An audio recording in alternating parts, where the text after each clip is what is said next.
নমস্কাৰ আপোনালোক সকলোকে মোৰ ইউটিউব চেনেল টিচাৰ্ছ কৰ্ণাৰলৈ পুনৰ এবাৰ স্বাগতম জনাইছোঁ। আজি এটি খুবেই গুৰুত্বপূৰ্ণ ভিডিঅ'লৈ আপোনালোকৰ মাজলৈ আহিছোঁ। কাইণ্ডলি ভিডিঅ'টি শেষলৈকে চাব, চাই ভাল পালে লাইক এণ্ড শ্বেয়াৰ কৰিব আৰু চেনেলটি যদি এতিয়াও ছাবস্ক্ৰাইব কৰা নাই কাইণ্ডলি ছাবস্ক্ৰাইব কৰিব। নমস্কাৰ। ৰাষ্ট্ৰীয় শিক্ষানীতি 2020ৰ দফা 4.26 অনুসৰি ষষ্ঠমমান শ্ৰেণীৰ পৰা অষ্টম শ্ৰেণীৰ প্ৰতিগৰাকী ছাত্ৰ ছাত্ৰীয়ে ৰাজ্য চৰকাৰে চিহ্নিত কৰা স্থানীয় বৃত্তিমূলক কৰ্ম যেনে কাঠমিস্ত্ৰী, বৈদ্যুতিক কাম, ধাতুৰ কাম, বাগিচাৰ কাম, মৃৎশিল্প আদিৰ লগত জড়িত হৈ হাতে কামে অভিজ্ঞতা লাভ কৰিব পাৰিব। লগতে ষষ্ঠম শ্ৰেণীৰ পৰা অষ্টমমান শ্ৰেণীলৈকে ছাত্ৰ ছাত্ৰীসকলে 10 দিনীয়া বেগবিহীন সময়ছোৱাত কলা, কুইজ, ক্ৰীড়া, বৃত্তিমূলক শিল্পকৰ্ম আদিৰ লগত জড়িত হ'বলৈ উৎসাহিত কৰা হ'ব। সময়ে সময়ে ছাত্ৰ ছাত্ৰীসকলে ঐতিহাসিক, সাংস্কৃতিক আৰু পৰ্যটন স্থান ভ্ৰমণ, কীৰ্তিচিহ্ন পৰিদৰ্শন, স্থানীয় শিল্পীৰ সৈতে মত বিনিময় কৰিবলৈ আৰু নিজ নিজ অঞ্চলত থকা উচ্চ শিক্ষানুষ্ঠানলৈও লৈ যাব লাগিব। সেয়েহে ইয়াৰ লগত সংগতি ৰাখি ৰাষ্ট্ৰীয় শৈক্ষিক অনুসন্ধান আৰু প্ৰশিক্ষণ পৰিষদৰ এটা গোট পণ্ডিত সুন্দৰলাল শৰ্মা কেন্দ্ৰীয় বৃত্তিমূলক শিক্ষা প্ৰতিষ্ঠান ভূপালৰ উদ্যোগত ষষ্ঠমমান শ্ৰেণীৰ পৰা অষ্টমমান শ্ৰেণীৰ বাবে বিদ্যালয়ত 10টা বেগবিহীন দিন কাৰ্যকৰী কৰাৰ অৰ্থে এক নিৰ্দেশনা প্ৰস্তুত কৰি উলিওৱা হৈছে। তাৰে আধাৰত ৰাজ্যিক শিক্ষা গৱেষণা আৰু প্ৰশিক্ষণ পৰিষদ অসমেও স্থানীয় প্ৰয়োজনীয় আৰু উপলব্ধ সম্পদৰ ওপৰত ভিত্তি কৰি 10টা বেগবিহীন দিন বিদ্যালয়সমূহত ৰোপণ কৰাৰ এক নিৰ্দেশনা প্ৰস্তুত কৰি উলিয়াইছে আৰু সেই নিৰ্দেশনাৰ ভিত্তিত আগষ্ট মাহৰ পৰা ফেব্ৰুৱাৰী মাহলৈ থিৰাং কৰি দিয়া দিন আৰু কাৰ্য অনুসৰি আমি বিদ্যালয়ত বেগবিহীন 10 দিন পালন কৰিব লাগিব। আপোনালোকক এই সম্পৰ্কে যি একশ্যন প্লেন প্ৰকাশ পাইছে তাত আমি আগষ্ট মাহৰ পৰা কৰিবলগীয়াখিনি আপোনালোকক দেখুৱাব চেষ্টা কৰিছোঁ। ইয়াতে আগষ্টৰ পৰা মনিটৰিং আৰু conduct bagless days in school আৰম্ভ হ'ব আৰু মনিটৰ কোনে কোনে কৰিব সেইখিনি কথা দিছে। সেইখিনি আমাৰ কাৰণে ইমান ইম্পৰ্টেণ্ট মেটাৰ নহয়, কিন্তু Annexure 3ত আমাক এনক্ল'জ কৰি দিছে কি কি এক্টিভিটিছ আমি কৰাব লাগিব আৰু সেইখিনি যদি চাই তেতিয়াহ'লে প্ৰথম দিন বেগলেছ ডে এই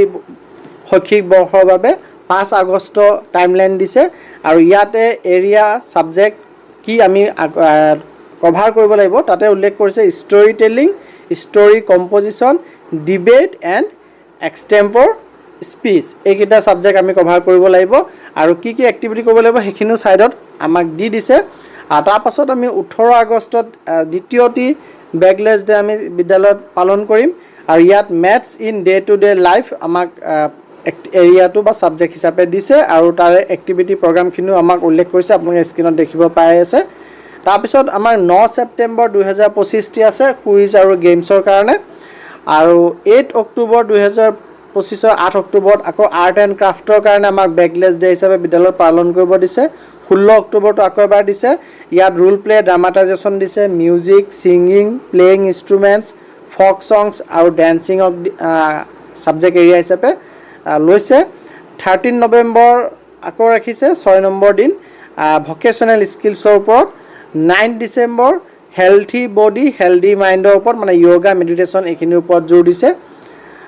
তাৰপিছত 8 নম্বৰ ডে হিচাপে বেগলেছ ডে হিচাপে ৰাখিছে 30 ডিচেম্বৰ ছায়েন্স এণ্ড এভৰিডে লাইফৰ ওপৰত আমাৰ